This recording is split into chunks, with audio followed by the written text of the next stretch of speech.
한 주인이 자기 밭에 씨를 뿌리고 갔는데 간밤에 원수가 와서 가라지를 뿌리고 갔습니다. 그리고 종들이 와서 보니까 가라지가 너무 자라 알곡을 망치게 되었으니까 주인이 우리가 저 가라지를 뽑아 뿌려버리고 있으니까 주인이 하는 얘기가 그러지 마라. 혹시 가라지 뽑다 알곡 사실까 두렵다. 마지막 날에 나무로 싹 빼서 알곡을 창고에 들고 가라지를 불태워둘 것이다 하는 얘기가 나와요. 우리는 이 얘기에서 맨날 집중하는 게 뭡니까? 우리는 천국 간다 얘기죠. 근데 실제 집중해야 되는 게 뭐냐면 이 땅은 하나님 거라는 겁니다. 하나님 거라는 거예요. 하나님이 만들어주신 하나님의 땅에 우리가 살고 있는데 어느 날 가라지가 주인인 것처럼 행세한다는 거죠. 이 문제를 놓쳐버리면 세계관을 이렇게 놓친 겁니다. 그러면 집중해야 되는 포인트에서 집중을 못하는 거죠. 그러면 이제 이 땅에서 살아가고 있는 게 원래 이거는 사단의 땅이야. 우리가 힘들더라도 눈물 겹더라도 주님 예수님하고 그냥 매주마다 눈물 흘리고 나가서 기도하고 나가야 돼 라고 하는 강의를 할 수밖에 없죠. 그러나 우리가 그 기독교 세계관으로 바탕만 깔리면 아니야, 이 땅은 원래 우리 거야. 하나님은 우리에게 주신 건데 가라지가 주인 노릇하고 있으니까 우리가 이 부분을 다시 되찾아와야 되라고 우리의 영향력에 대해 설교를 하겠죠. 그러므로 우리는 생각이 많이 바뀌어야 되고 아이들에게 그 부분을 강조를 해줘야 됩니다. 김해 있는 한 아이가 청와대에 청원을 올렸습니다. 네, 학생들도 제장 안 하게 해달라고. 여러분 딱 정은상이라는 학생이에요. 네. 그 중학생이 올렸거든요. 그 박정훈 교육감이 이제 경남에 있는 모든 중고등학교 학생 회장들을 다 모아가지고 학생들 조례에 타당성을 설명하려고 아이들을 모았어요. 그 자리에서 제가 손을 탁 들고 이야기자리가 탁 일어나가지고 저희는 이 조례가 필요가 없어요. 야 친구들아, 학교에 가면 우리 친구들 참여하니? 너 해? 너 해? 아무튼 다 안 한대잖아요. 필요 없습니다. 네. 이게 기독교 세계관입니다. 아이들을 그렇게 양육하고 키워야 됩니다. 그래서 제가 무리할지 모르겠지만 제가 이제 강의하는 것은 주일학교 6학년만큼이라도 기독교 세계관을 공부하게 하자 아이들에게. 세상 학교에 보내지 말고 정말 제대로 된 기독교 대학교를 만들어서 아이들이 말씀으로 양육시키고 육성하고 아이들이 기독교 생활로 부장되었을 때 세상을 내놓자라고 하는 거죠. 제가 충남에 갔더니 한 아이가 그렇게 대답했어요. 제가 직접 들은 건 아니고 교장선생님한테 자랑했거든요. 목사님이 이 아이가 이제 대안학교에서 이제 기독교 세계관을 공부하고 창조론을 공부하고 이제 철저하게 책을 읽고 분석하고 막 이렇게 논설하고 막 대화하고 하는 방법들을 해오던 아이가 밖에서 뛰어노는 아이들을 보고 너 너무 쉽지 않니? 그러더니 하는 얘기가 저는 지금 나가도 쟤들 다 이길 수 있을 것 같아요. 네? 쟤들 다 이길 수 있을 것 같아요. 그럼 대답한다고요. 싸움으로는 안 되겠죠. 네. 근데 내가 지금 이 상태로 성장하면 쟤들과는 차이가 좀 벌어질 것 같다. 내가 저 아이들을 다 리드할 수 있을 것 같다. 대답을 하거든요. 그게 기독교 세계관 아이들 키우는 방법. 주일학교는 이제 바뀌어야 될 것 같아요. 단지 이거 무슨 방어 위주의 교육 아니면 무슨 단지 다윗이 되는 어떤 프로그램 아니면 이런 것보다는 아이들은 정말 제대로 된 하나님의 사람으로 만들어야 돼요. 하나님의 창조가 사실이라는 사실을 아이들에게 인지시켜야 되고 깨달아서 이게 습관처럼 나올 수 있어야 돼요. 포켓몬 보면서 와 나도 지나야지 막 뛰어다니고 그런 게 아니라 저는 틀린 거구나 라고 필터에서 받아들일 수 있는 아이들이 되어야 되죠. 예. 그게 세계관입니다. 오늘 세 번째 시간인데요. 다행히 환불하시는 분 없다고 하니까 감사합니다. 네. 네. 오늘 이제 7월 신문에 나왔거든요. 핫팬츠를 입은 여성이 쓰러졌어요. 지하철에서. 그럼 옛날 같은 거 보여주면 요즘 그러니까 남자들이 아무도 안 도와줬다는 거예요. 주위에 있는 남자들이 아무도. 이 여자를 이제 들쫓고 병원으로 데려가야 되는데 그걸 하지 않는다는 거죠. 아무도. 남자들이 아무도. 이게 이제 사실은 이유가 뭐겠어요? 성추행이 두려웠다는 겁니다. 그냥 업고 갔을 때 얘가 나를 성추행을 고소하면 무조건 잡혀가야 되니까. 네. 그러니까 이제는 쓰러진 여성을 보고도 반응하지 않는 남자들이 되죠. 특히 지금 세대가 그렇게 되어가고 있죠. 오늘 보니까 모당에서 이제 여가부 폐지를 당론으로 정하겠다. 대통령 후보 공약으로 내걸어라 이런 얘기가 나오고 있는데 어쨌든 또 이 공고가 붙었어요. 서울에 한 건물인데요. 내부 사정으로 지하 4, 5, 6층 화장실을 당분간 아래와 같이 폐쇄합니다. 공고가 붙었어요. 이유가 뭐냐면 동성애자들이 너무나 출입한다. 화장실에. 지나가는 사람들이 너무 자주 보고 신고를 자꾸 한다는 거죠. 폐쇄한다는 결정이 내려졌어요. 그랬더니 이제 신문에 뭐라고 나오냐면 화장실에 동성애자 출입해 피해서 혐오 조장하고 있다. 이런 뉴스가 이제 나온 거죠. 예, 이거 온당치 않다라는 겁니다. 그러니까 이 온당치 않다라고 하는 얘기는 그거예요. 그러니까 왜 폐쇄하는 이유에다가 동성애자라고 썼느냐라는 거예요. 예. 단지 그냥 폐쇄한다고 하면 될 텐데 왜 동성애자가 자주 보인다라는 얘기를 해서 혐오를 주장하느냐라는 거죠. 이게 아마 이분이 진짜로 지금 현재 원래는 편의법이 통과되면 이분 아마 벌금을 물든지 잡혀가 되더라고요. 그럼 이제 퀴즈를 제가 A4지 나눠 드렸습니다. 퀴즈를 하나 할 텐데, 다음 밑에 다 보이나요? 안 보이는구나. 그럼 대충 이 안에 얘기하십시오. 선생님들이시니까. 다른 거가 전부 다 보이게 주일학교 선생님들이시니까, 다음 중 하나님의 말씀인 것을 모두 체크하세요. 중복 가능합니다. 1번, 이거 속으로 외우십시오. 1번, 사람이 혼자 사는 것이 좋지 아니하니 내가 그를 위하여 두 눈배 비를 지으리라 하시느냐. 2번, 내 시작은 미약하였으나 내 나중은 심히 창대하리라. 3번, 이 가정한 모든 일을 행하는 자는 그 백성 중에서 끊어지리라. 그러므로 너희는 내 명령을 지키고 너희가 들어가기 전에 행하던 가정한 풍속을 하나라도 다름으로 스스로 더럽히지 말라. 4번, 너희가 내 제단 위에 헛되이 불사르지 못하게 하기 위하여 너희 중에 성경문을 닫을 자가 있으면 좋겠다. 자, 4가지 중에 하나님의 말씀인 것과 이 아닌 것을 골라주십시오. 다 외우시는 구절 아닌가요?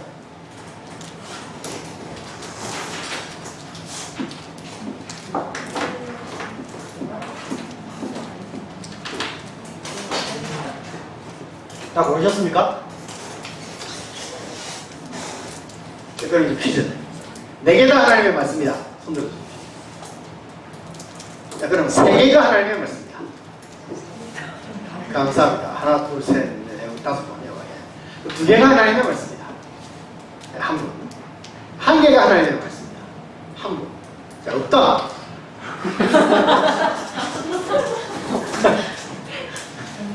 3개가 제일 많네요. 그럼 3개 드신 분 중에 어떻게 하나님의 말씀이 아니죠?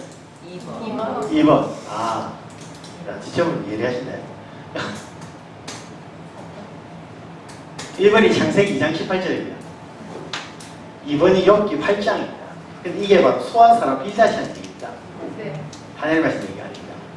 근데 이게 지금 우리나라 상업 가게에 제일 걸렸죠. 네. 네. 하나님의 말씀도 아닌 걸 끌어놓고 장사를 하고 있다는 거, 많은 분들이. 기독교 교육이 그만큼 무너졌다. 기독교 세계관이 잘못되어 있다는 표현이죠. 3번이 레위기 18장 29에 30절. 하나님의 말씀 맞아요. 4번이 말라기 1장 10절이에요. 하나님의 성경문을 닫았으면 좋겠다라는 구절 때문에 사람들이 하나님은 저런 말씀하실 리가 없다라고 판단하는 분이 많이 계세요. 그런데 말라기 하나님은 그렇게 말씀하셨습니다. 가증한 하나님의 사람들 때문에 내가 도저히 예배를 보고 있을 수가 없다. 제발 누가 가서 하나님의 성경문을 닫아서 예배 못 드리겠으면 좋겠다라고 하나님 말씀하세요.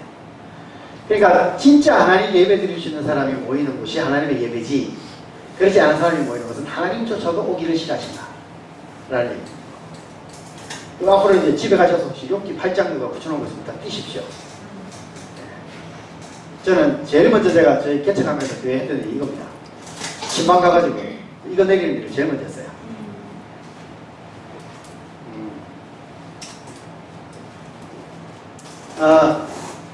이 설명을 제가 꼭 드리고 가야 될 것 같아서 드립니다. 여러분 혹시 진보와 보수에 구분할 줄 아세요? 진보와 보수. 왜 그 얘기 많이 하잖아요. 너는 보수냐 진보냐. 저는 진보론자입니다. 저는 정치성향 테스트 하면 중간 진보로 맞아요. 왜냐하면 저는 이제 원숭이 권력을 묻고 싶거든요. 정해진 규칙을 깨는 걸 저는 참 좋아하거든요. 그러다 보니까 테스트 때는 진보로 나와요. 그럴 때니까 누가 깜짝 놀라가지고 전 이름도 사내더니 그 정치에 무슨 그럼 그렇지 이러면서 쳐다보는데 아니 전 철저하게 하나님의 사람. 그러면 진보와 보수의 개념은 어떨까? 어떻게 구분해야 할까? 설명하실 수 있는 분 없죠? 제가 알아서 설명하겠습니다. 세계적인 구분에 의한 진보와 보수의 구분이 이래요. 보이시죠? 예. 보수는 법치와 자유, 시장 경제를 추구합니다. 세계적인 기준이라고 말씀드렸어요, 분명히 지금. 한국 기준은 아닙니다. 그리고 그 진보라고 불리는 사람들은 인권과 정부 개입된 계획적 경제를 좋아해요. 그리고 이제 보수라고 구분되어 있는 쪽은 법치, 성장, 개발, 경쟁, 자문화를 우선시해요. 그리고 진보라고 불리는 사람들은 자유, 분배, 환경, 평등, 다문화를 우선시해요. 그래서 세계 뉴욕타임즈라든지 세계 유수 언론들에서 한국의 정부를 진보로 구분하려고 하니 이건 너무 애매하다라고 말하고 있는 논설들이 자꾸 실리고 있죠. 왜냐하면 진보라고 불리는 곳은 인권 문제하고 그 다음에 다문화, 그 다음에 자유, 이거 굉장히 중요하게 생각하거든요. 예. 근데 이 부분이 무너지는 부분이 있기 때문에 구분이 좀 어렵다. 그래서 미국 같은 경우에 공화당과 민주당의 부분이 이렇게 뚜렷하게 딱 나타나요. 네, 완전히. 이번에도 우리가 왜 정부 조사했더니 이제는 분배보다는 성장을 좀 했으면 좋겠다 라는 여론이 많이 형성되고 있죠. 그러니까 이제 보수정당이 인기를 좀 얻고 있잖아요. 네. 그래서 이제 어떤 그 흐름이 이제 만들어져 가는 거예요. 근데 한국이 또 독특합니다. 한국은 이제 이러다 보니 이제 보수와 진보가 자본주의와 신사회주의라고 하는 물결에 부딪힌 거예요. 여러분 착각하시면 안 되는 게 지금 공산주의와 자본주의 싸움이 아닙니다. 공산주의 이미 망했어요. 다 알고 계시죠? 왜 망했죠? 러시아가 무너졌잖아요. 네. 러시아가 무너짐을 해서 공산주의는 망했고 그 뒤에 계보를 잇는 게 마오이즘이라고 하는 사회주의잖아요. 그죠? 예. 근데 마오쩌둥이 주장하는 주장이 마오이즘이라고. 그 마오이즘이 68혁명에도 영향을 미치게 되고, 제가 나중에 말씀드리겠지만, 프랑크푸르트 학파가 68혁명에 영향을 미치면서 탄생된 게 신사회주의라고 해요. 그러니까, 사회주의적 시장 경제를 포함하고 있지만, 자유를 얹어놓은, 자유시장 경제를 얹어놓은 제도. 어떤 그런 개념의 싸움이에요. 그러니까, 지금 구분이, 이 설명을 한 시간 가니까 설명을 생략하겠습니다. 구분이 잘 안 가요. 현재 부정하는 사람들이. 근데 자본주의와 신사회주의 어떤 경쟁으로 봐야 되는 게 현실 사회입니다. 근데 한국은 여기에다가 몇 가지가 덮어지느냐? 이만큼이 덮어져요. 지금 잘 보이네. 이거 옮길 수 있습니까? 혹시? 위치를.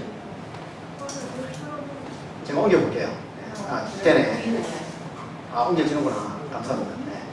자, 주체선상을 따르느냐 안 따르느냐? 따라도 아니고요. 지역이 어디냐가 떠나나. 이게. 그러고 나더니 이제 이대남이냐 이해이냐에 따라 나눠지고 박근혜 선거를 해야 되느냐 말아야 되느냐 싸움 때문에 떠나나서요. 거기다가 부정선거를 믿느냐 안 믿느냐에 따라 나눠지기 시작하고 이제 교회 출석하느냐 안 하느냐에까지조차도 나눠지는 굉장히 미쳐요. 그러니 분파가 얼마나 많겠어요. 한국에. 그러니까 한국은 보수냐 진보냐에 나오는 것은 무의미하다. 한국. 얼마 전에 어떤 분이 예를 들어 광화문에 왔느냐 안 왔느냐 가지고 또 나눠버리잖아. 그죠? 너 왜 안 와? 넌 왜 와? 너는 왜 따르는데? 너는 왜 안 오는데? 또 이번에 또 뭐 황교안을 좋아하느냐 누구 좋아하느냐? 예를 들어 뭐 또 이재명을 좋아하느냐 아니냐? 그것 가지고 싸우고 한국의 이 개념은 설명하기가 너무 어려운 개념이에요. 한국에서. 죄송합니다. 그래서 한국에서 이걸 사실 구분 짓는 것 자체가 무의미합니다. 사실은요. 그래서 여러분들께서 이 구분을 교회에서 하지 마시라고 제가 말씀드리고 싶어요. 예. 인데도 안 내려가네. 그래서 이걸 가지고 싸우지 마십시오. 제발. 한국은 좀, 제가 다음 주에 설명을 드리겠지만, 한국은 좀 다른 걸로 싸워요.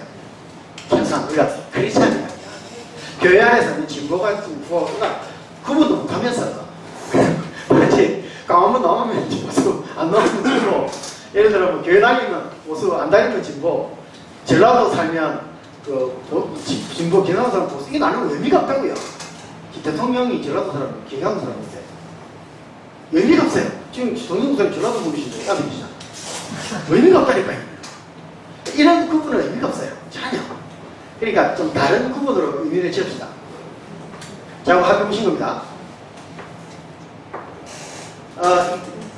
이름 나오겠다. 기절하네. 누군지 아시겠는데요? 다 나왔구나. 물어보는 거지. 토마스 제퍼슨입니다. 저 토마스 제퍼슨하면 제일 유명한 게 뭐죠? 보여줬는데. 네, 정교분리라고 하고 정정분리라고 해요. 제퍼슨이 미국 대통령입니다. 3대 대통령. 맞죠? 3대. 네.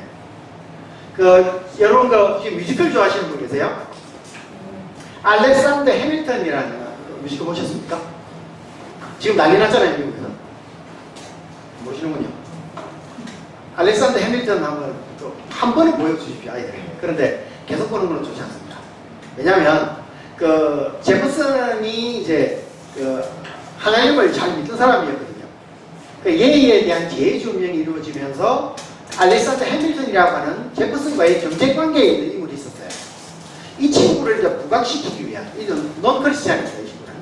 이 친구를 부각시키기 위해 만든 뮤지컬이 그거예요. 그러니까 제퍼슨을 깠죠, 완전히 이제. 그러다 보니까 제퍼슨을 까야 된다라고 주장하고 있고, 그러다 보니까 제퍼슨이 주장했던 정교분리마저도 지금 안 좋은 취급을 받고 있습니다. 제퍼슨이 프랑스 대사를 연임했고요. 프랑스 혁명을 지켜봤어요. 그러면서 이제 뭘 접했냐 그러면 천주교에 의한 강압적인 정치를 지켜봤거든요. 예. 그러니까 프랑스라는 것 자체는 국가 황제가 천주교 신자고 천주교의 영향력이 미쳐는 있지만 황제의 권력이 더 센 국가였어요, 실제로. 근데 교회가 억압하고 황제가 교회를 억압하고 그 교회의 권력이 또 백성을 억압하는 특이한 제도를 가지고 있다 보니까 프랑스 혁명 때 교회가 부서지는 걸 지금 목도했단 말이죠, 제퍼슨이. 그러면서 미국에 와서 이 친구가 만들어낸 게 바로 정교분리입니다. 왜냐하면 하나님의 교회가 무너지는 모습들을 보고 그때는 이제 구분이 잘 없었으니까 하나님의 교회들이 쓰러지는 모습들을 보고 세상의 정부는 교회를 탄압해서는 안 되겠다 하는 기준을 딱 세워요. 그리고 두 번째, 세상의 정부는 교회 세금을 징수할 수 없다. 세상 대통령은 교회 수장이 될 수 없다 라고 하는 세 가지 원칙을 세웁니다. 이게 정경분리의 원칙이에요. 그러면 퀴즈. 정경분리는 세상과 교회가 분리되어야 된다라는 주의일까요? 교회를 지키기 위한 개념일까요? 교회를 지키기 위한. 근데 지금 이제 어떻게 우리 쓰고 이야기했죠? 정치와 종교를 분리하는 것으로 쓰죠. 그렇지 않나요? 제퍼슨이 이 말을 합니다. 나는 거룩한 하나님의 재단 앞에서 인간의 마음을 지배하는 모든 종류의 독재에 맞서 영원히 싸우고서 산다. 이게 교황의 권력도 들을 수 있겠죠. 철저한 개신교주의자입니다. 청교도주의자고요. 여러분, 이 세상에는 사랑이나 인권이나 평등이나 결혼이나 두 가지 개념의 강도가 존재해요. 기독교적 세계관과 자유주의적 세계관이 존재합니다. 바라보는 시점이 다르다는 거죠. 기독교적 세계관은 인간을 전적으로 타락했기 때문에 하나님의 무조건적인 사랑에 의한 개념으로 만들어가요. 그런데 세상의 자유주의적 세계관은 인간을 완전하다고 생각하는 무신론에서 시작해요. 그러니까 인간과 소는 똑같다. 인간과 돼지는 같기 때문에 잡아먹지 말라고 주의가 나오는 겁니다. 비건들은 거의 대부분 무신론자입니다. 환경주의자들은 거의 대부분 무신론자예요. 여러분이 혹시 뭐라고 계시다면 고민을 다시 해보십시오. 환경주의자들도 거의 대부분 무신론자들이 많습니다. 여러분 자꾸 후라면 큰일 나십니다. 교회를 가서 공약하는 데 쓰지 못해요. 이번에 난리 났죠? NGO-단체 몇 개가. 그래서 세상의 진화론은 인간이 완전하다는 데서 출발해요. 그래서 학생인권조례에도 전제가 뭐죠? 아이들은 충분히 자기를 해낼 수 있다는 거죠. 결정권을 맡겨야 된다 그러잖아요. 아이들이 완전한 존재이기 때문에. 그런데 우리는 뭐예요? 아이들을 돌봐야 된다는 거죠. 그게 좀 충돌하지 않아요, 당장에. 우리 인간들은 실수할 수 있기 때문에 사랑해야 될 대상이고요. 진화론의 인권에서는 인간은 완전하기 때문에 존중해야 될 대상이에요. 그죠? 네. 그러므로 죄를 범했을 때 우리는 회개해야 되는 사람으로 보는 거고, 걔네들 죄를 지었지만 인권을 위해 줘야 됩니다. 개념 차이가 너무 나잖아요. 그래서 사실은 무신론하고 기독교는 어울릴 수가 없어요. 아예. 무신론에서 나온 게 먼저 사회주의, 그 다음에 인권의 개념, 그 다음에 진화론, 다 무신론이거든요. 우리 양립할 수가 없어요. 교회 안에서 철저하게. 근데 우리는 그것을 배우고 있는 아이들을 방치하고 있잖아요. 학교에서. 그것도 하루에 일주일에 20시간씩 배우고 있는데 컨펌도 차네요. 아이들이 뭘 배우고 있는지.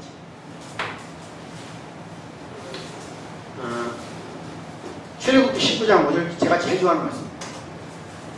크게 한번 읽어볼까요? 자, 시작. 내가 내게 사랑하니 너희가 내 말을 잘고 내 언약을 지키면 너희는 온 민족 중에서 내 소유가 되겠고 너희가 나에 대하여 다른 나라 사랑하며 거룩한 백성이 되리라. 너는 이 말을 이스라엘 자손에게 전할지니라. 자, 여기 몇 가지 개념이 나옵니다. 자, 세계가 누구에게 속했다고요? 하나님께 속했다. 하나님이 만드신 거라는 거죠. 7일만 7일 쉬시면서 6일 동안 다 창조하셨어요. 하나님이 몇 가지 부분을 하셨는데, 너희가 내 말을 잘 듣고 내 언약을 지키면, 이죠? 네. 지키면 너희는 내 모든 민족 중에 내 소유가 되겠고, 너희가 내게 대하여 제사장 나라가 되며 거룩한 백성이 되리라. 그리고 나니 뭘 하라고요? 이 말을 이스라엘 자손에게 전할지니라. 이웃에게 전하라는 거예요. 네. 하나님 우리에게 요구하시는 것은 하나님의 땅, 하나님의 나라 안에서 하나님의 영향력을 펼치라는 거예요. 숨기지 마. 펼치라.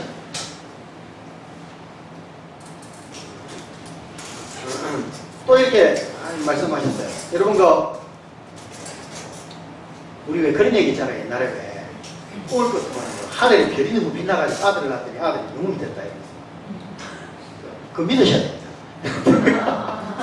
얘기를 믿으라는 게 아니고 빛난다는 게, 왜냐하면 하나님이 그렇게 말씀하셨어요. 왜냐하면 하나님이 이르시되 하늘의 궁창에 광명체들이 있어 낮과 밤을 나누게 하고 그것들로 징조와 계절과 날과 해를 이루게 하라.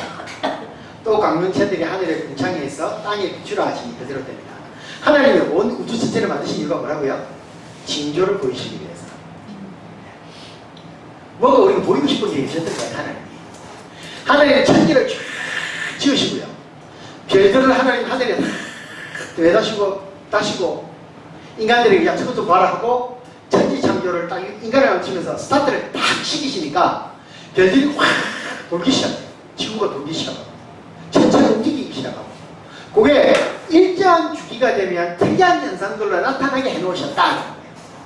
해성이 날아왔다든지 목숨과 밑에 쳐서 빛이 많이 난다든지 예수님이 태어나기 전에 빛이 못 밝아가지고 따라오게 된다든지 이런 걸 하나님이 만들어 놓으셨다고요. 왜? 하나님의 존재를 알고 싶으셔가지고 우리에게 그렇게 만드셨대요.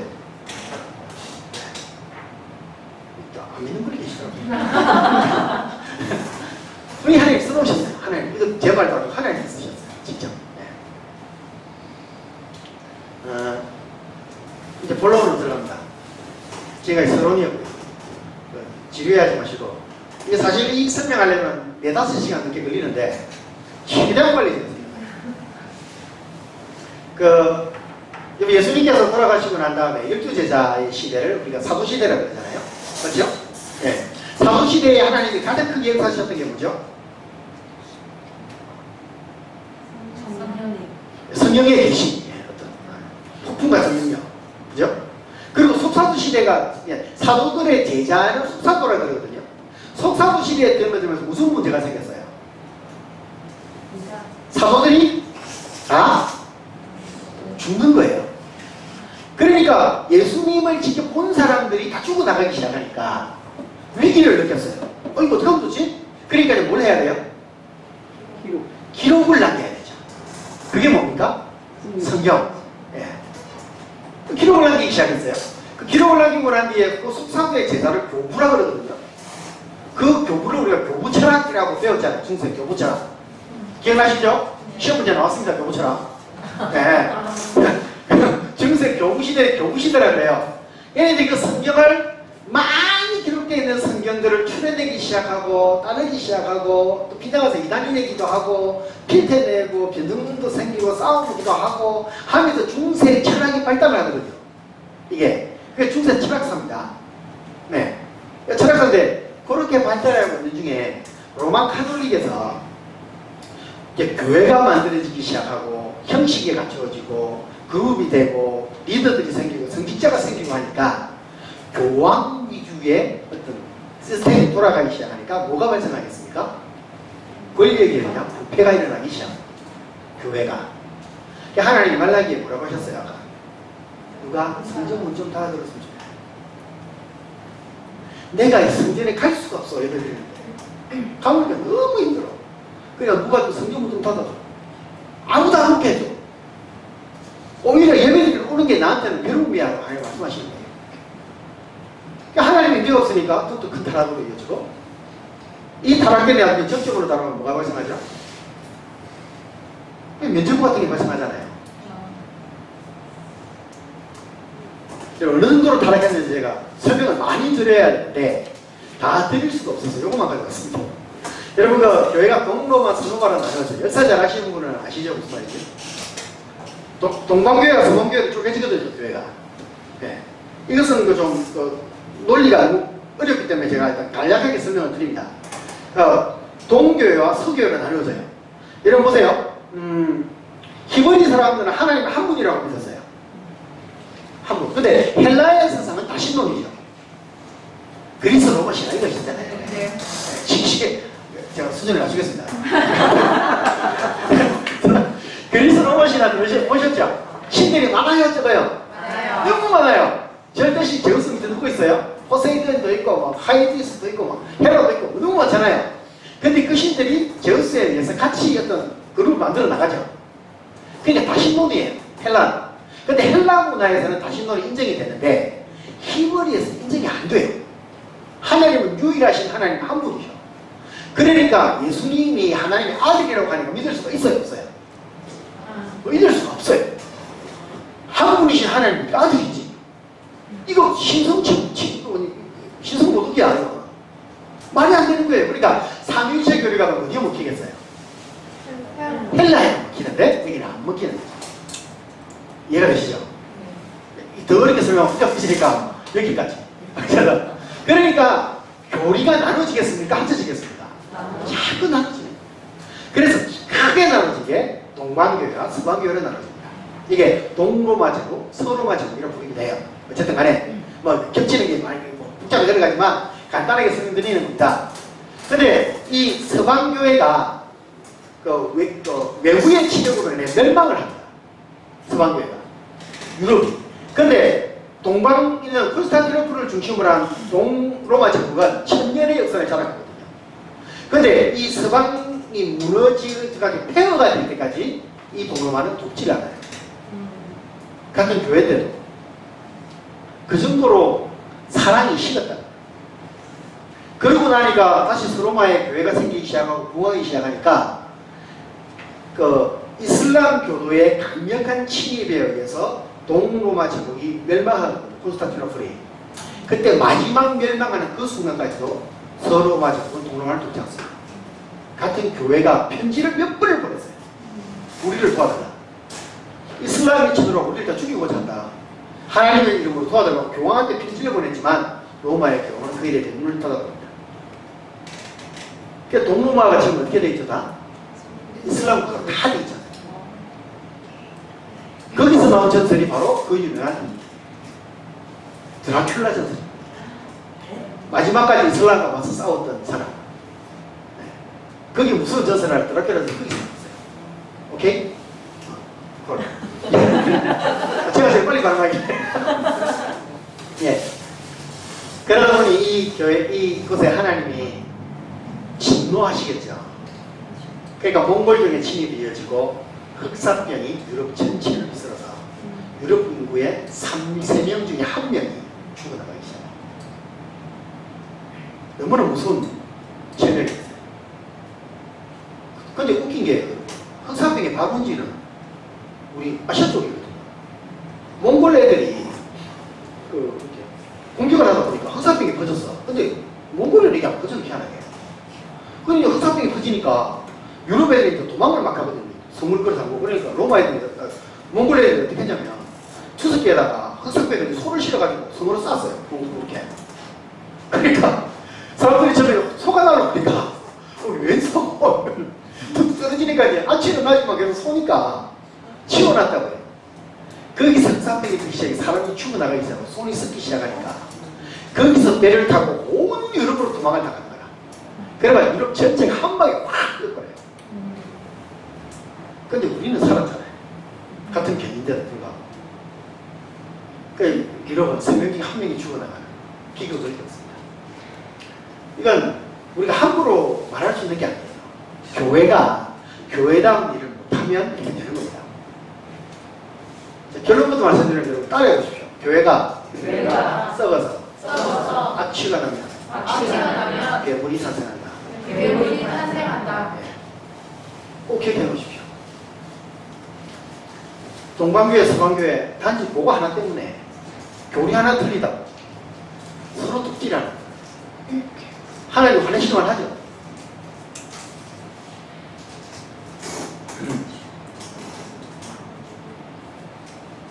그러다 보니 로마 가톨릭에서 황제들이 있기 시작하고요. 교황 보니파키우스 8세 같은 경우에는요, 12세기, 13세기 걸쳐서 이제 교황이었는데, 콘스탄틴의 기진장에 기초한 거룩한 하나님의 교회라는 칙서를 발표해요.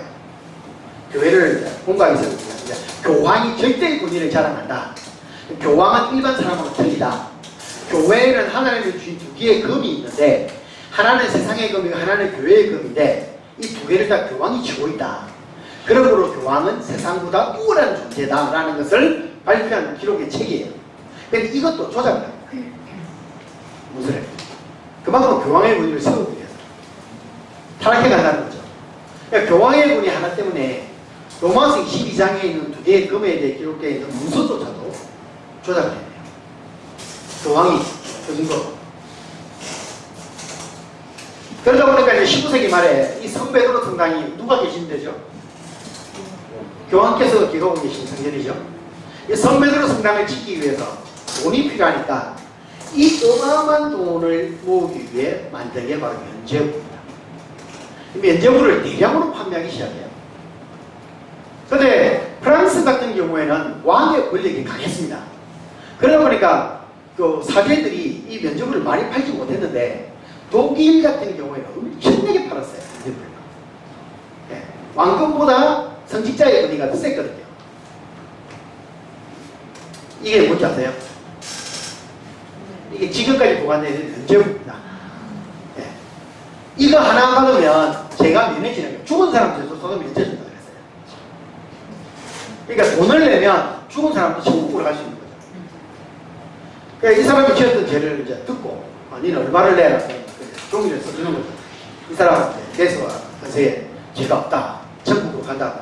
딱 주면 바로 지옥에서 영원히 천국으로 쫙 올라가요. 이 정서를 주고. 요즘 있으면 이게 좋잖아요. 예수 안 믿는 사람들이 돈 내고 다 교회도 잘 살긴데. 예, 참 어리석은 짓을 했죠. 여러분, 저기 상자가 뭔지 아세요? 저기 상자. 예? 아, 맞습니다. 돈 넣는 거. 이 면죄함이에요. 여기다 금화를 넣으면 천국 간다 그랬어요. 금화를 넣으면 들어가면서 이게 땡 소리가 나거든요. 아니, 종이 있어가지고. 그 소리가, 이 소리가 나는 순간에 지옥에서 영원히 천국으로 올라가요. 그렇게.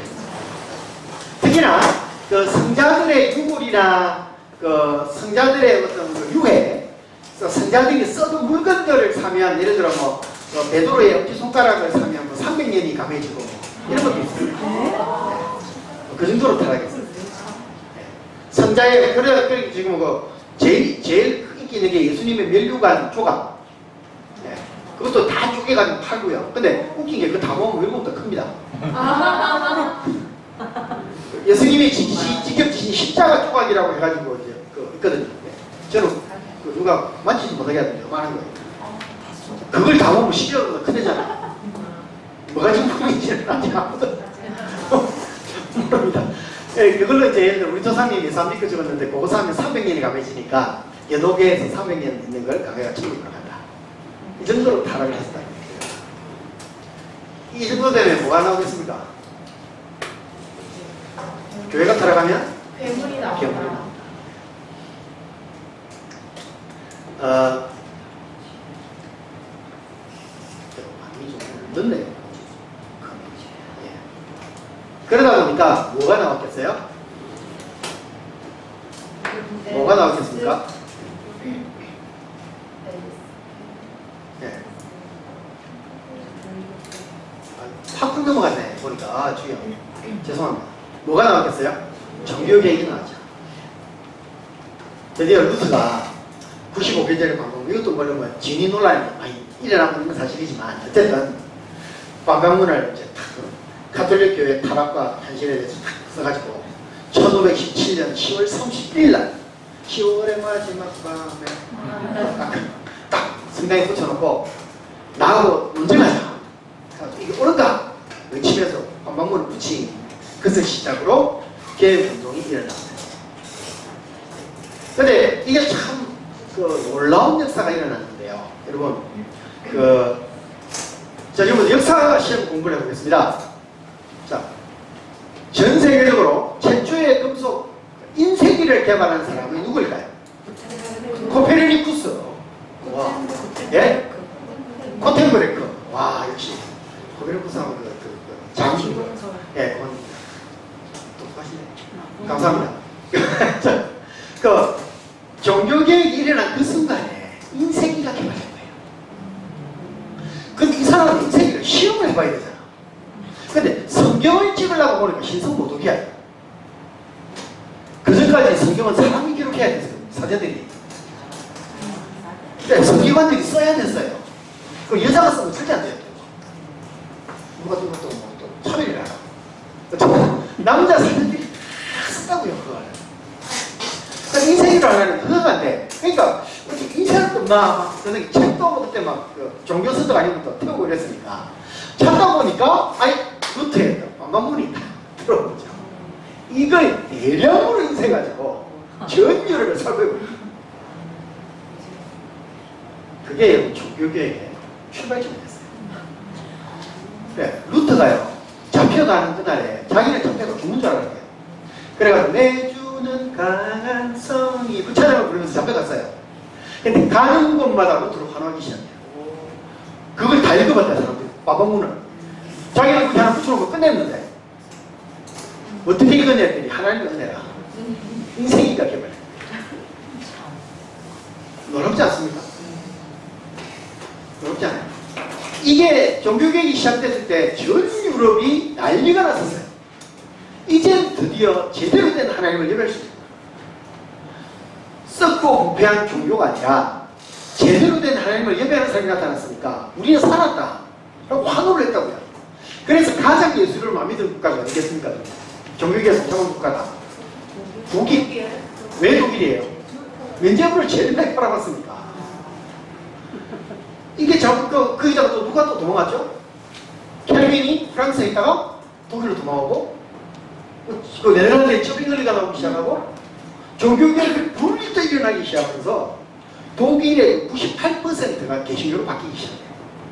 네덜란드는 이제 6대 4 정도 되어 있었지만 그리고 프랑스는 천주교국가로 바뀌고 그럼 이렇게 환원을 했으면 좋아야 되잖아요. 이 종교개혁이 르네상스와 맞물리면서 종교개혁 일어날 때 또 뭐가 일어나겠습니까? 인본주의가 탄생하기 시작. 인본주의. 하나님이 계시지 않을 수도 있다라는 생각을 하기 시작한 거예요. 왜냐하면 염증을 느꼈거든요. 왜 염증을 느꼈을까요? 그리고 독일이 개신교로 바뀌었으니까 독일이 평화로 개혁되었을까요? 천주교인들 잡아 고인들을 다 죽였습니다. 그 결과가 98%예요. 왜? 다 죽여버렸으니까. 천주교 교도들을.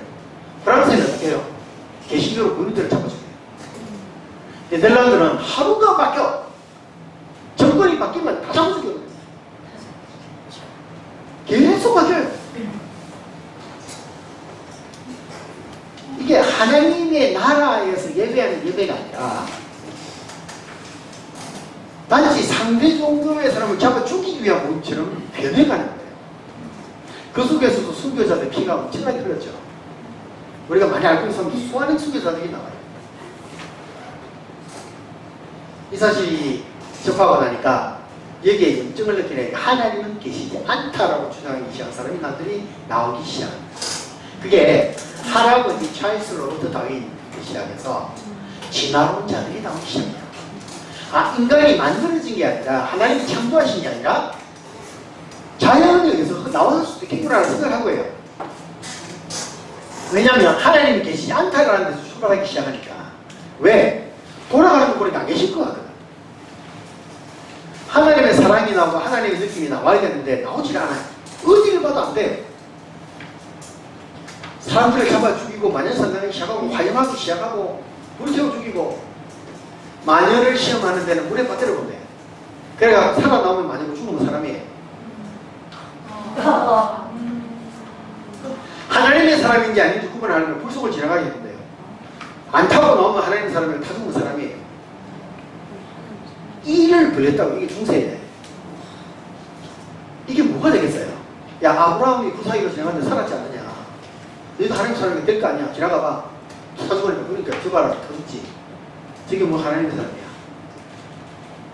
잡아다 물에 빠뜨려 놓고 죽으니까 아이 뭐라고 사람이네. 많이 아니네. 그럼 됐네. 끝. 이게 중세 일상적으로 그걸 본 사람들이 하나님이 있다고 믿겠습니까? 그 교회가 그렇다고 있었는데 교회 성직자들이 그 일을 했다고요.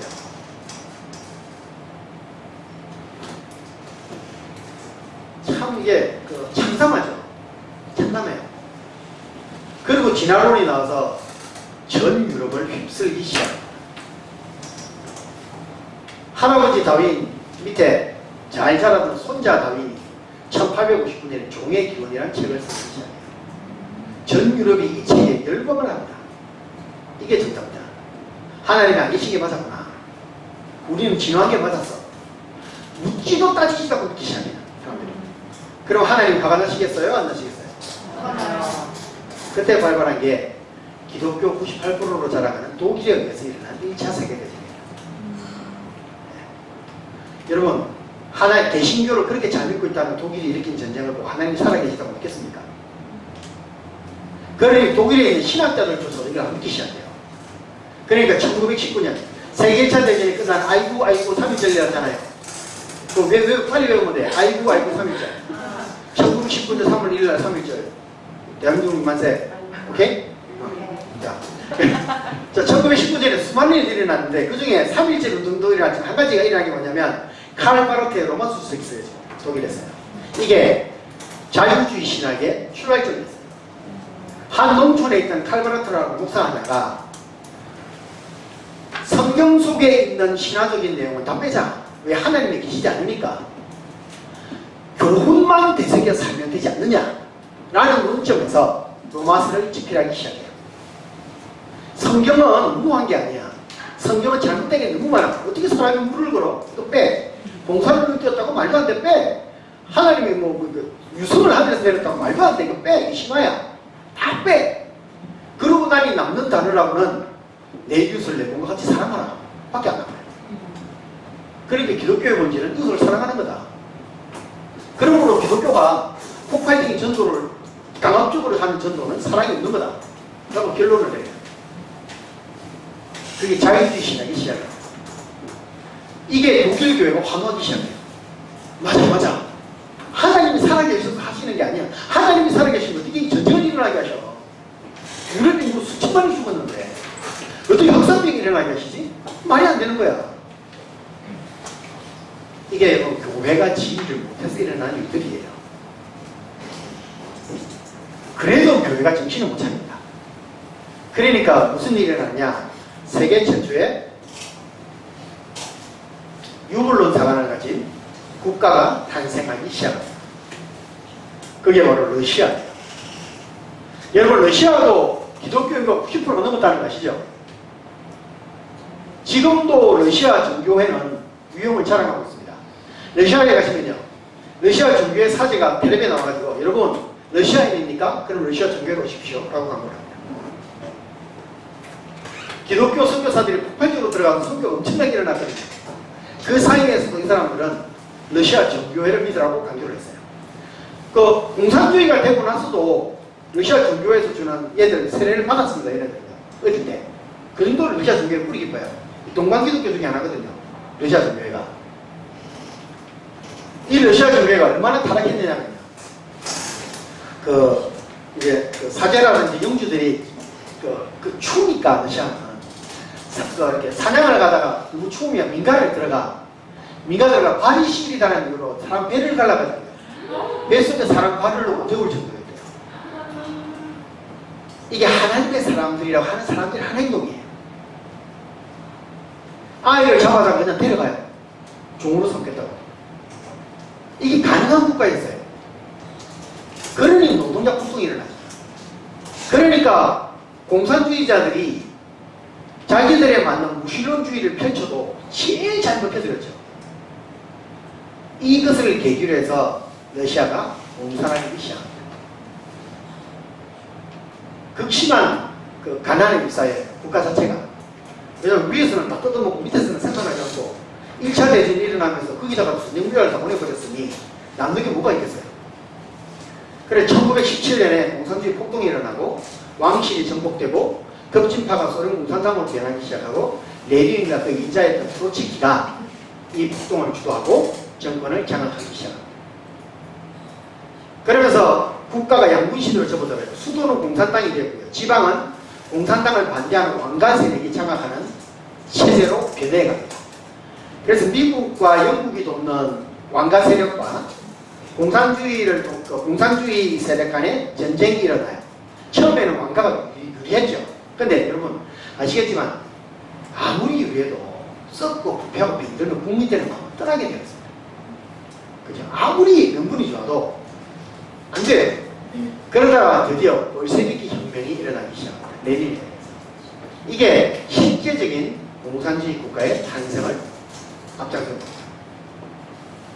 이 공산주의 급지발을 불리는 볼셰비키가 정권을 장악하기 시작하고 러시아 연방을 통일하면서 러시아 공산주의 국가가 탄생하고 동유럽의 수많은 나라들이 넘어가기 시작하면서 교회를 때려 부수기 시작하는데 얼마나 때려 부쉈느냐. 러시아 공산화 이후에 2,700만 명이라는 역사에서 가장 많은 기독교인들이 학살이 되었습니다. 이 2,700만은요 공산화 과정에서 죽은 7천만 명, 그러니까 반동군자 4천에서 4,500만 명, 자유주의자들, 학식 있는 사람, 교수들, 의사들, 학교 교사들 다 때려 죽였거든요. 지식층이라고 하는 사람들을. 그 죽인 사람 4천에서 4,500만 명에다가 기독교인이라고 하는 이유로 잡아 죽인 사람 2,700만 명을 합쳐서 7천만 명이 학살이 돼요. 러시아에서. 이게 여러분 교회가 타락하면 나타나는 현상들이에요.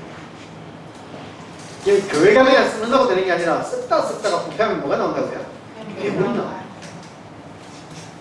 하나님께서 아모스 선지자를 통해 남유다에 있던 아모스 선지자를 북이스라엘로 보내서 예언하게 하셨습니다.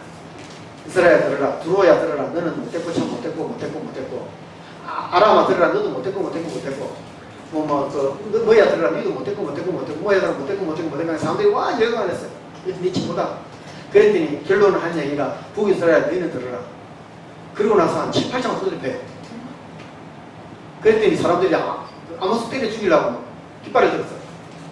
아모스가 하나님께서 하나님의 나라를 진지하시면 주위에 있는 나라들을 부식행위로 사용하사 하나님의 나라를 회개하시기에 때리시다 그랬어요. 그래서 주위의 나라들을 이렇게 세우실 텐데 너희가 그래도 듣지 않겠느냐. 계획이 되지 않으니까 하나님이 뭐라 그래요? 느바스의 아들 여로보암의 모양을 따라가는 나라를 멸망시키시잖아요. 그러고 나서 어떻게 하세요? 아시리아를 통해 북이스라엘 멸망시키고 난 다음에 이 사람들을 니느베로 데려가기 전에 니느베에 누구를 먼저 보냈죠? 하나님이 72년 전에 요나요. 722년에 이스라엘 멸망했잖아요. 그 72년 전 여로보암 2세 시절에 잘 사역하고 있던 요나를 갖다 잡아다가 하나님이 니느웨로 보내버렸어요. 니느웨가 아시리아 수도입니다. 그 도시를 바꾸기 시작하고 그 도시를 하여금 북이스라엘 점령하기 시작하고 그들을 잡아다가 나중에 그 뒤에 보면 어떻게 나와요? 11개에 그들이 예배드리는 방법으로 하루마다 죽는 사람이 생겨. 아시리아 황제가 제사장을 보내 예배드리는 방법을 가르치는 거예요. 그게 여러분 하나님의 방법. 하나님의 사랑의 표현이세요. 한국 교회가 이렇게 있어가 될 게 아니라고요. 전 적어도 하나님께 기도하는 게 하나님 한국 교회가 자정 능력이 있게끔 해달라고 기도해요. 여러분 어떤 나라든지 간에 나라가 자정 능력이 있으면 하나님 멸망시키지 않으십니다. 이거 제가 혼자 제 미션인데 잘못하면 김정은이가 예수 믿고 우리 공의가 죽다. 우리가 교회가 썩어버려. 한국 교회가 썩어버려. 그래서 한국 교회를 부끄럽게 하실지 몰라요. 여러분 지금 북한에 저희 연구소에 탈북 선교사가 계세요. 얼마 전에 이제 추방당했거든요. 동문에서 추방당한 과정을 얘기하면 참 진짜 눈물 나는데 어쨌든 그 생각하고 그 선교사가 하는 얘기가 북한에 지금도 25만에서 35만의 지하교회 성도들이 있어요. 이분들이 여러분 어느 정도로 예수 믿는지 아십니까? 이분들 예배드리는 광경만들 켜도 그 크레인이 갈려 죽어요. 그래도 이분 예배를 드린다고요. 와서 지금 만약에 문재인 정권에서 지금 차별금지법 제정한다 하잖아요. 이것만 해도 이날인데 지금들이 잡아 죽인다고 하십시오. 교회 몇 명 남아있을까요? 만약에 내일 법 발표가 딱 됐어요. 갑자기 나와가지고 누가 나올지 모르겠지만 우선 국방부 장관이 하니까 국방장관입니다. 이래서 나와가지고 내일부터 교회 예배 드릴 가는 사람은 무조건 사회입니다. 법이 정해서 칩시다. 코로나 때문에도 지금 완전하게 안 합니다. 쏠까요? 근데 북한은 가요. 누가 더 순수한 신앙이죠? 누가 더? 하나님의 멸망한다는 메시지에 반응하자 이스라엘이 순수합니까? 사흘길을 하루 만에 지나다니며 아시리아 니누베가 망한다고 소리지는 요나이들의 말을 듣고 굵은 베옷을 입고 죄를 뒤집었으며 왕부터 아이까지 김선까지 회개하는 니누베가 순수한 신앙입니까? 답은 뻔하잖아요. 그럼 우리는 이렇게 했으면 안 되죠. 이렇게 했으면 안 돼요. 한국 교회는 바뀌어야 돼요. 평균 한 달에 4만 명 가량을 학살했습니다. 스탈린. 4만 명. 그런데도 공산주의가 좋다고 하는 사람들 이해가 됩니까? 무신론자들이에요.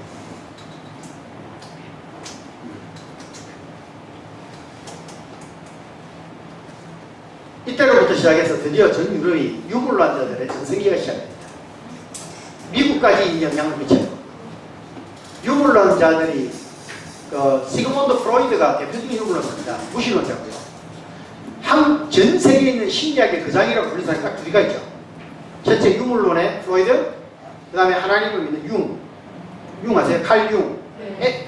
MBTI를 만든 사람. 네. 원형 이론의 창시자. 저는 융 신자라고 했습니다. 융을 참 좋아합니다. 어쨌든 프로이드의 지금 이제 모든 초중 고등학교의 모든 심리는 다 프로이드 거죠. 네. 항문기, 유화기, 무슨 개가지고 8가지 가진 것쯤에서 인간의 모든 근본은 어디에서 시작된다? 성에서 시작된다. 오, 누굽니까? 감사합니다. 성적 욕구에서 시작된다. 그래서 성을 해결하자면 리비도 현상이 나타납니다. 그죠? 리비도로 표현했잖아요. 그래서 모든 걸 성으로 접근해요. 이게 인권의 시작이잖아요. 이게 캐톨릭에 눌러있던 사람들이 주장했던 게 그거예요. 그래서 프로이드는 모든 걸 성으로 해결했어요. 성의 문제로. 그래서 여러분 성교육 꼭 해야 돼요. 기독교적 성교육. 이 사람이 이렇게 얘기해요. 도덕법, 이 도덕법은 10계명을 말합니다. 자유법 도덕법은 10계명을 말해요. 도덕법의 억압과 이것이 만들어내는 죄책감이 신경적인 원인이다 그랬어요. 프로이드가. 저 무슨 소리입니까? 교회 가지 말아야 했어요. 여러분들이 교회를 가니까 병이 생기는 거다. 왜? 죄가 아니에요. 불륜을 하건 성관계를 하건 죄가 안 돼야 되는데 교회에서 죄라는 건 자꾸. 그러니까 스트레스를 받는 거야 사람들이. 그러니까 프로이드가 그냥 교회 가지 마세요. 그러면 당신병이 해결됩니다. 알프레드 키제이가 이렇게 얘기합니다.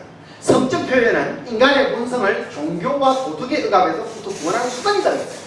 성의 자유화 시키라는 거예요.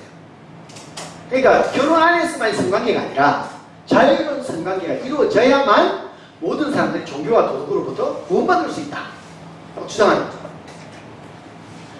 그리고 드디어 마가렛 시머라고 하는 폐암도한 사람이 나옵니다. 이 사람이 이렇게 얘기해요. 기독교의 윤리는 잔인한 도덕률이고 내면의 성적 에너지를 방해하는 것은 교회의 도덕법이다. 그러니까 교회의 도덕법 때문에 우리가 성장하지 못한다. 자유를 만끽하지 못한다는 거예요. 그러므로 기독교는 사회 악이다. 그러다 보니까 나중에 포스트 모던으로 발전합니다. 포스트 모던이 중세 이전의 모든 사상은 없애라는 거거든요. 중세 이전에 무슨 철학? 교부 철학. 교부 철학이 어디 철학? 기독교 철학. 기독교 철학은 해체식이라는 거예요. 그러다가 이제 이런 인간도 나와요. 라가츠라고 들어보셨습니까? 레오나르도 라가츠. 철학하신 분들은 많이 접하셔도 되는데 이 친구는 목사님입니다. 목사님인데 이렇게 얘기합니다. 세속적 사회민주주의, 그러니까 러시아에서 일으킨 혁명, 사회 공산주의는 하나님이 보내신 전형이다. 교회를 권하기 위해. 그러니까 유물론을 신봉하는 거예요. 무신론자예요. 지금도 한국 교회에 무신론자 기독교인이 너무 많아요.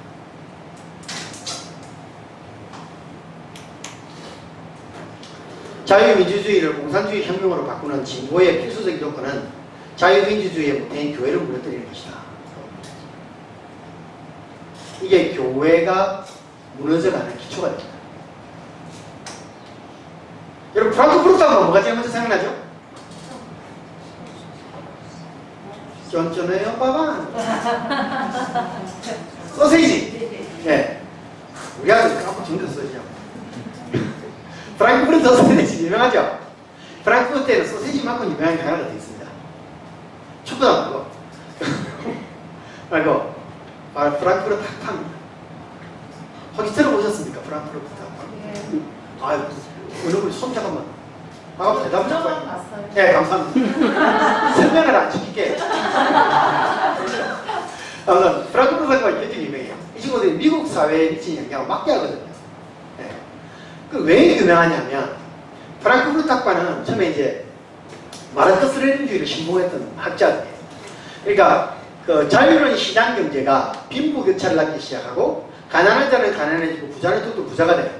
가난한 자들이 부자에게 가서 일을 하면서 종노릇해야 되는 일종의 종노릇 현상이 일어나는 거예요. 자기들이 볼 때. 그러니까 부의 축적을 국민들에게 분배해서 나눠줘야 되는데 이게 안 되는 거예요. 교회가 부를 축적하고 자본가들이 축적하니까 여기서 시민계급이 나오거든요.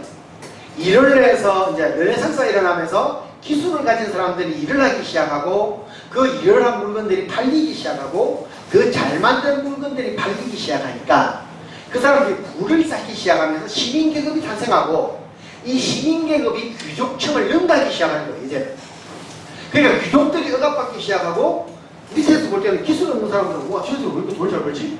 부자가 되어가네? 어떻게 해결해야 되지? 이 문제들이 발생하는 거예요. 그러니까 얘네들을 털어먹기 시작하죠. 그러니까 이 부자들의 돈을 털어먹자. 근데 이 부자들의 특징이 뭐다? 개신교도들이더라. 네. 그게 일종의 미국로라고 불리는 거예요. 네. 산업주의자. 하나님 앞에서라고 제가 코람데오라는 말 정말 좋아하는데 코람데오라는 글자를 집에 딱 붙여놓고 내가 하나님께 드리는 것처럼 만들리라. 짝짝하고 물건을 만드는 거예요. 그래 잘 만들 수밖에. 기술이 발전할 수밖에 없죠. 그러니까 얘네들을 쫓아내고 얘네들 부를 빼앗아야 되니까 얘네들을 털어봅시다. 그대로. 그러니까 프랑스에 일본어들이 도망을 가죠. 독일, 네덜란드, 영국. 영국의 산업혁명, 스위스의 시계, 독일의 산업발전 다 여기서 일어나요. 그러니까 얘네들이 전쟁을 일으키는 거죠. 일으키는 애들을 다 일으키잖아요. 그러니까 프랑크푸르트가 이 부분에서 접근을 하기 시작합니다. 그러면서 마르크스 레닌주의를 연구하기 시작하고 이게 사회 발전의 원동력이 되어야 된다고 주장하기 시작하면서 이 사상이 미국으로 건너가고 이 사상이 68혁명의 근간이 됩니다. 그래서 68혁명이 공산주의 혁명이에요. 모르시는 분은 인터넷 검색해보시죠. 제가 그것 동안 강의를 안 했는데 시간이 너무 들을 것 같아서 그것 좀 뺐어요. 다음에 시간 되면 68혁명에 대해 다시 한번 제가 강의하시면 기회를 가졌으면 좋겠습니다. 어쨌든 이게 프랑스의 68혁명의 기라점이 되고 이게 마오이즘하고 결합되면서 미국 사회를 잡아먹기 시작해요. 그 시점에 누가 나왔느냐? 아주 위대한 인물 하나가 나옵니다. 앨리스 베일리. 따라해보세요. 앨리스 베일리. 다른 건 다 까먹으면 이거는 까먹으면 안 돼요. 이건 시험 낼 겁니다. 두 번 낼 겁니다. 따라해보시면 다시 한번 앨리스 베일리. 앨리스 베일리라는 여자는 그 영국에서 온 여자인데 결혼하자고 해서 터지고 살았어 남편한테.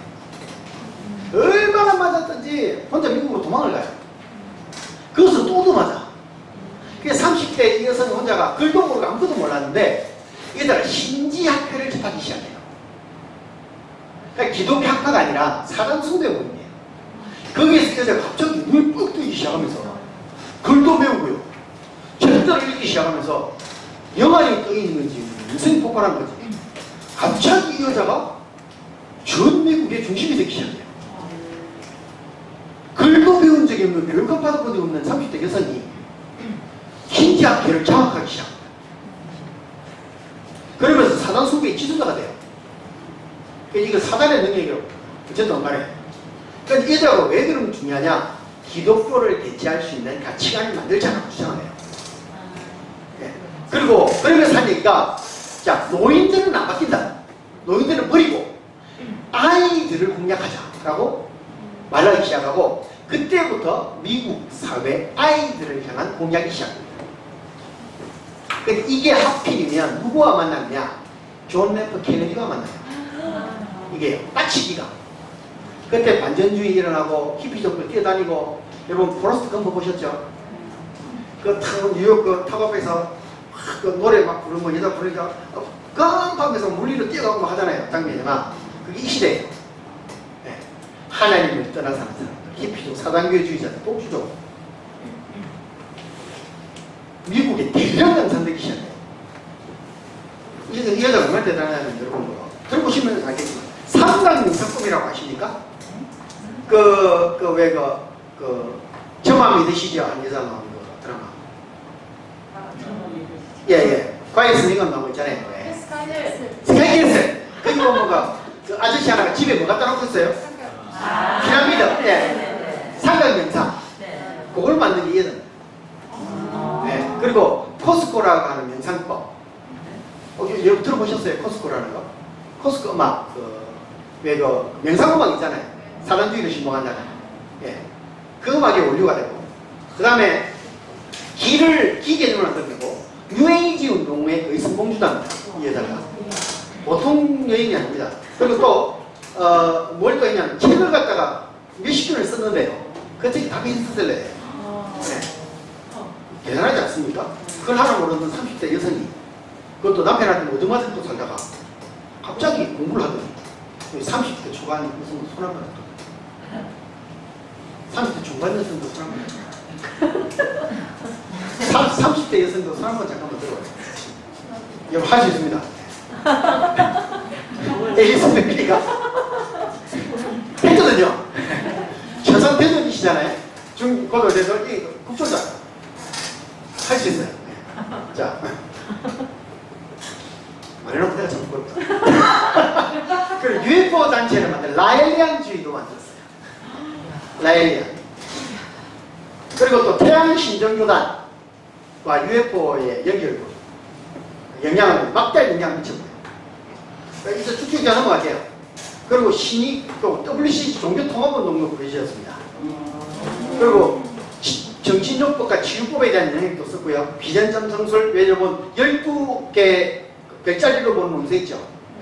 그리고 그 다음에 비전 치유법, 코스코 명상에 의한 치유, 요가 하면서 취한 치유들. 예. 그 다음에 코스코 음악 하면 굉장히 유해지 음악들 있잖아요. 예. 그 다음에 종교는 여성에 대한 영향을 막대하게 미쳤고, 그리고 이 여성이 주장한 이것만으로 외우고 갑시다. 이거 외워요. 시험 문제로 내차는데 크게 냅시다. 시작! 교육 시스템을 자원하는 세워라. 이 여성이 쓴 책들을 요약하면 이 결론이 딱 나와요. 시작! 아동에 대한 부모의 권위를 축소시켜라. 시작! 기독교적 가정부를 파괴하라.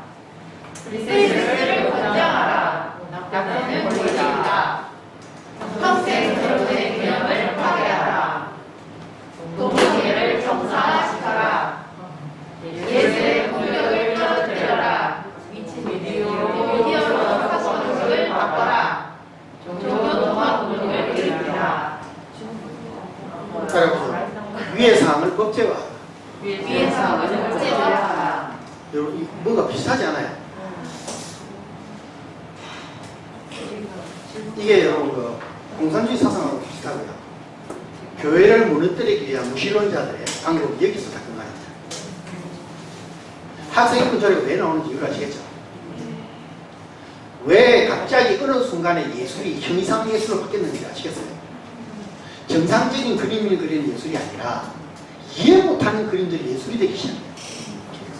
이해 못하는 음악들이 음악이 되기 시작하고 이해 못하는 형상의 건축물들이 예술품으로 인정받기 시작해요. 하나님은 하나님의 형상대로 사람을 지으셨어요.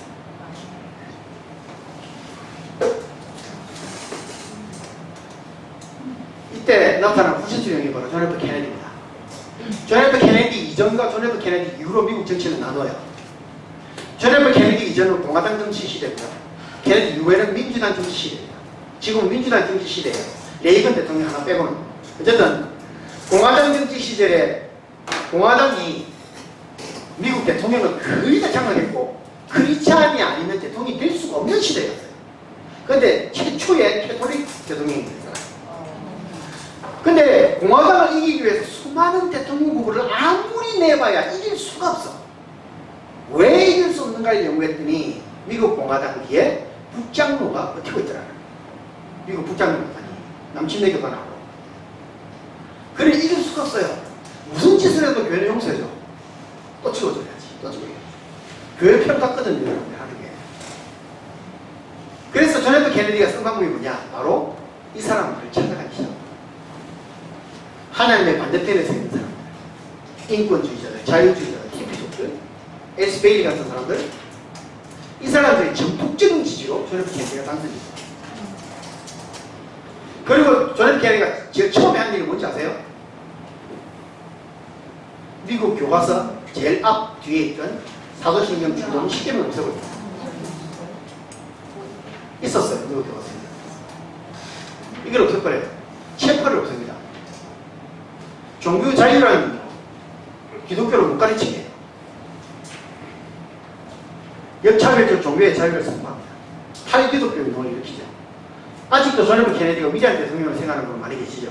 저도 존경하는 인물 중에 하나예요. 그러나 이 사람이 기독교 사회에서 볼 때는 역적중의 역적. 이때 사당교회가 폭발적으로 증가해요. 그리고 이게 바로 중국 사회주의에 영향을 미칩니다. 그리고 6.8혁명의 주자가 되죠.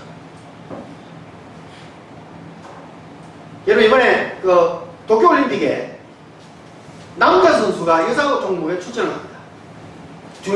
몇 명이 신청서를 냈어요. 남자인데 성전환 수술을 했어요. 그리고 여자 종목에 출전하는 거죠. 이 선수는 출전을 허락을 받았습니다. 역도 선수인데요. 트랜스젠더 역도 선수예요. 뉴질랜드 선수인데 여자 종목에 출전해 100% 1등입니다. 하나만. 이게 인정됐어요. 세계적으로. 올림픽 대회에도 드디어 논란은 있지만 출전 허락받았습니다. 이번 여러분 그 도교를 펴보시면 나와요. 이게 하버드라는 선수인데요. 그 혹시 여러분들 그 깃발 중에 요즘에 다니시면 빨주노 쪽 하나만 무지개 색깔 있는 거 보셨죠? 그 중에 잘 세보십시오. 색깔이 6개짜리는 동성애자로 생각합니다. 무슨 색깔 빠져요? 남색이 빠졌어요. 남자들을 뜻하는 남색이 빠지고 빨주노 초 파보 있으면 동성애 색깔이에요. 그래서 잘 보시고 여러분 물건을 사셔야 됩니다. 아이들에게도 그렇게 가르치셔야 되고요. 이 선수는 출전을 허락을 못 받았어요. 그 미국의 성전한 육상 선수 남자 선수인데 제일 빨라요. 여자 선수들하고 뛰면 무조건 이깁니다. 근데 호르몬 수치가 남성 호르몬이 좀 높았어. 성기를 자르다 보니까 그래도 출전을 허락 못 받았어요. 이 선수는.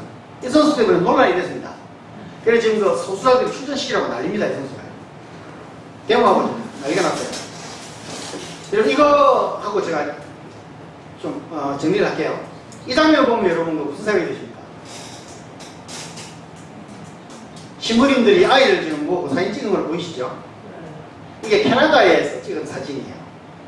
1900년대인데요. 캐나다에 들어갔던 선교사들이 원주민 아이들을 모아놓고 이제 교회도 짓고 학교도 짓고 아이들을 모아가지고 주일학교 공부를 시킨 거예요. 아이를. 공부를 시켰는데 여기에서 문제가 터집니다. 불과 얼마 전에 신문에 나왔는데 이게 이제 얼마 전에 그 캐나다에서 한 이틀도 안 됐을 겁니다. 바로 그 수도원이 있던 자리에서 천구의 시체가 쏟아져 나왔어요. 꼬마들 시체가, 유해가. 그래서 캐나다 전국이 난리가 났어요. 이게.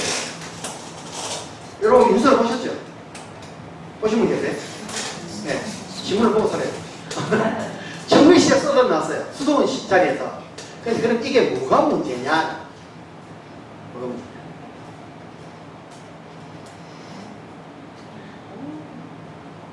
미국 교육학, 크리스찬 교육학자입니다. 학자의 동상을 무너뜨리고 얼굴에다 페인트를 칠하고 앞으로 이 학자는 드디어 캐나다에서 이제 그 교육을 안 가르치게 됐어요. 기독교 교육학자거든요. 왜냐하면 아이들에게 기독교 사상을 주입했다는 게 죄목입니다. 1900년대에 원주민 아이들이 잘 살고 있는데 선교사들이 들어와서 기독교를 가르쳤거든요. 그게 죄라는 거예요. 그걸 지금 1200년이 지난 지금 1222년이 지난 지금 시점에 그 당시에 죄를 범했으니까 그것을 교황이 나와서 사과하라고 요구하는 겁니다. 캐나다 정부가 공식적으로. 지금 당신들은 우리 캐나다 문화를 혐오했다. 그러므로 당신들이 기독교 문화를 접한 것은 죄다. 그러니 사과하라고 요구하는 거예요. 캐나다 총리가 공식적으로 와서 참배를 하고 이 문제에 대해서 공식적으로 교황청에다가 서신을 보냈습니다. 사과하라고. 교황이 사과했어요. 이게 어떤 현상을 일으킬지 좀 상상해 가세요. 무신론자의 흐름이 어디까지 와 있는지 아시겠어요? 조만간에 여러분 이화학당이나 연세학당에서 공부한 학생들 기억물지 봅니다. 기독교 사상을 가르쳤잖아요. 잘 살고 있는 아이들의 다문화를 인정을 해줘야 되는데 그 문화를 빼앗고 기독교 문화를 심었다는 거예요. 그건 민족 말살이고 잘못된 것이다 라고 세계가 인정하기 시작해요. 이제는. 그러므로 크리스찬들이 이제 인도에 가고 그 아프리카에 가고 다문화 지역에 들어가서 선교하는 일이 이제 죄가 되는 세상에 오는 겁니다. 이렇게 단순하게 보십니까? 캐나다 정부가 공식적으로 인정해요. 더 이상 캐나다는 선교사를 받지 못해요. 이제 할 수가 없어요. 왜? 그 나라 다문화를 무너뜨리는 행동이니까. 그게 우리나라가 전 세계 인구 대비 선교사 파송률 1위, 선교사 파송 수 대비 세계 2위입니다. 미국 다음 우리나라죠. 우리나라 지금 수많은 이슬람들에게 전도하고 있고 아프리카 오지에 5만 나라에 가서 선교하고 있죠. 중국, 북한, 일본, 인도네시아, 호주, 온 호주까지, 아프리카까지. 그게 조만간에 전도했다는 이유로 죄가 될지 몰라요.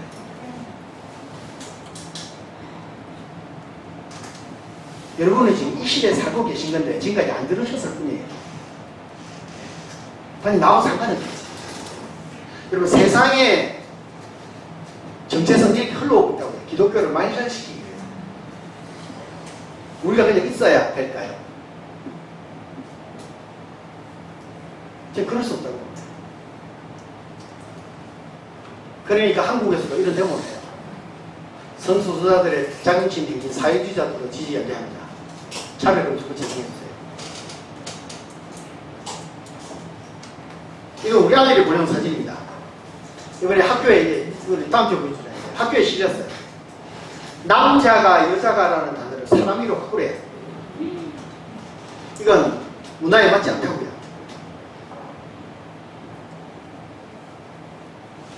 그 다음 효자 상품을 남자를 뜻한다 해서 인기 상품으로 바꾸래요. 스포츠맨십이 남자가 들어간다고 스포츠 정신으로 바꾸래요. 시댁은 남자의 중심 사상이니까 시가로 바꾸래요. 물론 바꿀 수는 있어요. 저 일본은 찬성을 합니다. 여직원, 남직원은 안 된다. 직원으로 바꾸라.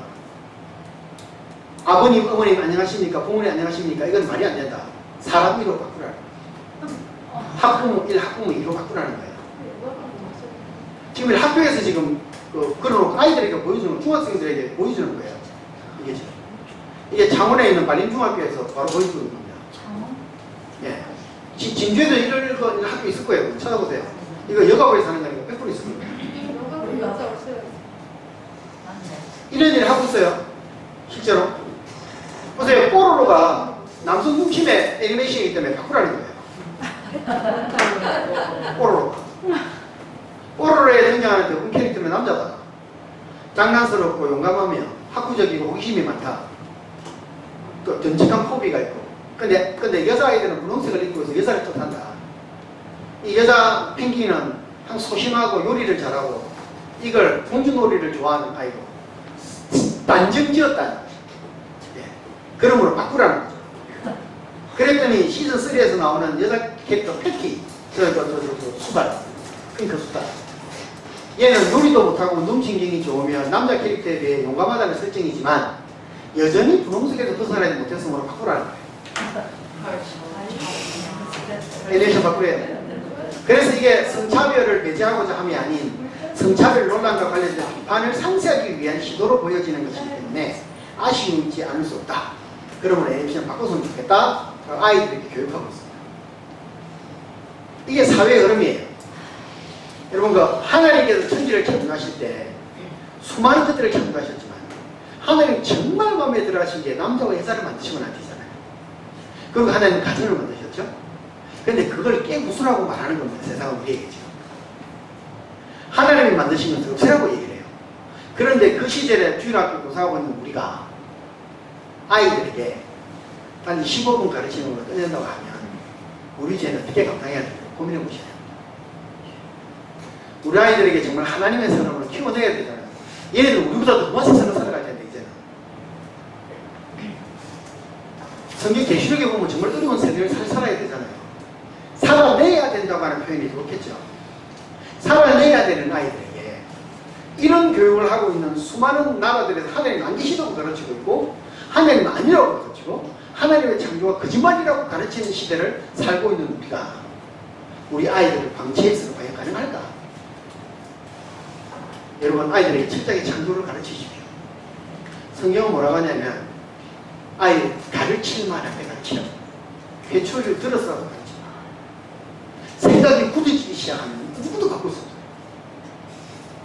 여러분 지금 말 들으면 생각 바뀌시잖아요. 이제 굳어지시잖아요. 저도. 그래서 40살을 보면 제가 교육을 포기해야 됩니다. 알고 있는 거에서 더해질 뿐 생각의 전환이 굉장히 힘듭니다. 그러니까 10대 때 아이를 제대로 가르쳐야 돼요. 마땅히 행할 바를 내 아이를 가르치라. 그래서 우리는 여러분 생각을 바꿔야 되고 세상이 우리에게 이렇게 공격하고 있다면 왜 우리가 어떻게 반응해야 할까를 우리는 고민해야 합니다. 이건 다음 주입니다. 제가 다음 주에는 그럼 한국 사회가 왜 이렇게 되었을까를 이렇게 보여줄 거예요. 저는 종교사적인 관점에서 한국이 어떻게 변화가는지 한국 사회가 왜 이렇게 왔는지를 제가 다음 주에 강의를 합니다. 꼭 들어오시면 정말 도움이 될 것 같고 오늘 제가 했던 강의가 여러분께 도움이 됐는지는 모르겠지만 경각심을 가지기는 충분할 줄 생각합니다. 그래서 우리 교회사적으로도 그렇고 교회를 지키기 위한 움직임에도 그렇고 우리는 지금 여러분 전쟁터 위에 서 있어요. 실제로 오늘 아침에 뉴스만 봐도 교회를 하는 공격이 수없이 이루어지고 있고 편격국 제정하라 교회가 너무 안 되는데 교회를 향해 개를 던지고 돌멩이 던지고 교회 리더라는 분들은 맨날 여행만 다니는 게 좋아하는 거죠. 좋아하는 것 같고 성시화하라고 만들어놨던 말을 광고로 간다고 예술가 쓰고 힘들라. 네. 하나님의 교회는 하나님의 교회답게 만들어 갑시다. 그래서 우리가 세상을 바꿔 가십시다. 그래서 우리부터 시작해서 일어날 수 있는 시발점이 됐으면 좋겠고요. 들어주셔서 대단히 감사합니다.